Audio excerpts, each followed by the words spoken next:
የነቢያት ታሪክ፣ የሶሐቦች ታሪክ፣ የተለያዩ አስተማሪ ታሪኮች። ሲራ ቲዩብ። የዛሬዋ እንግዳችን መይሙና ቢንት አልሐሪስ ረዲየላሁ ዐንሃ።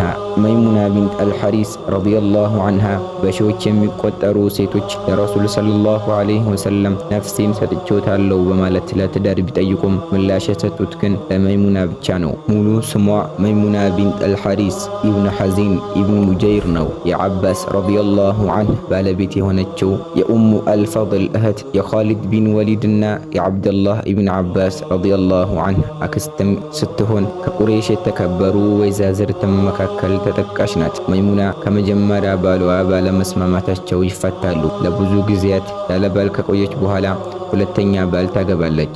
ይህ ያገባችው ሰውዬ ደግሞ ይሞታል። ስለዚህም መይሙና ሁለት ጊዜ አግብታ የፈታች እንስትም ናት ማለት ነው።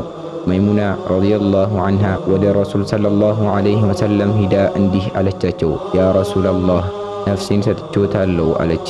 ይህ በመሆኑ አላህ ይህን የቁርአን አንቀጽ አወረደ።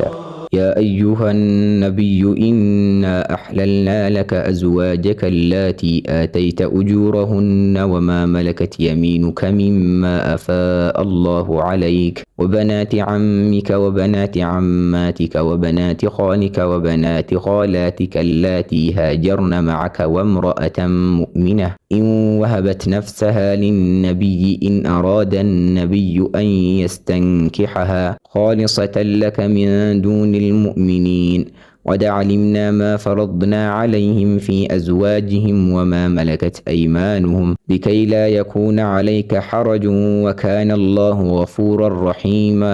አንተ ነቢይ ሆይ እኛ እነዚያን መርሆቻቸውን የሰጠሃቸውን ሚስቶችህን አላህ ባንተ ላይ ከመለሰልህም እነዚያን እጅህ የጨበጣቸውንም ምርኮኞች እነዚያንም ካንተ ጋር የተሰደዱትን የአጎትህን ሴት ልጆች የአክስቶችህንም ሴት ልጆች የውሽማህንም ሴት ልጆች የሹሜችህንም ሴት ልጆች ማግባት ላንተ ፈቅደንልሃል። ያመነችንም ሴት ነፍሷን ወይም ራሷን ለነቢዩ ብትሰጥ ነቢዩ ሊያገባት የፈለገ እንደሆነ ከመእመናን ላይ ላንተ ብቻ የጠራች ስትሆን ፈቅደንልሃል። በእነርሱም ወይም በመእመናን ላይ በሚስቶቻቸውና እጆቻቸው በጨበጧቸው ባሮች ነገር ግዴታ የደረገባቸውንም በርግጥ አውቀናል። በአንተ ላይ ችግር እንዳይኖር ያለፉትን ፈቅደንልሃል። አላህም መሃሪ አዛኝ ነው። አልአሕዛብ አንቀጽ 50። መይሙና ረዲየላሁ ዐንሃ በዚህ አንቀጽ መሰረት የረሱል ሰለላሁ ዐለይሂ ወሰለም ሚስት ሆነች። በራሷ ፍቃድ መታ ነፍሷን በመስጠቷ ያለ መህር አገባት ማለት ነው። ከቁርአኑ አንቀጽ እንደምንረዳው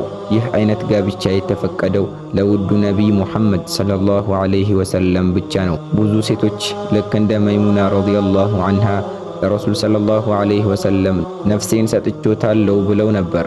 ነገር ግን ከመይሙና ውጭ ማንንም አልተቀበሉም። መይሙና ረዲየላሁ ዐንሃ የነቢዩ ሙሐመድ ሰለላሁ ዐለይሂ ወሰለም ባለቤት በመሆን ከሌሎች ሚስቶቻቸው ጋር ተቀላቅላለች። ኢስላም የሚያዘውን ዒባዳ በመፈጸም ግንባር ቀደም ነበረች። ለባሏ እንዲሁ ታዛዥ ነበረች። አላህ መልካም ስራዋን ሁሉ ይቀበላት። አላህ ሱብሓነሁ ወተዓላ እኔም በተናገርኩት እናንተም በሰማችሁት የምንጠቀም ያድርገን። ወሰላሙ ዐለይኩም ወረሕመቱላሂ ወበረካቱ።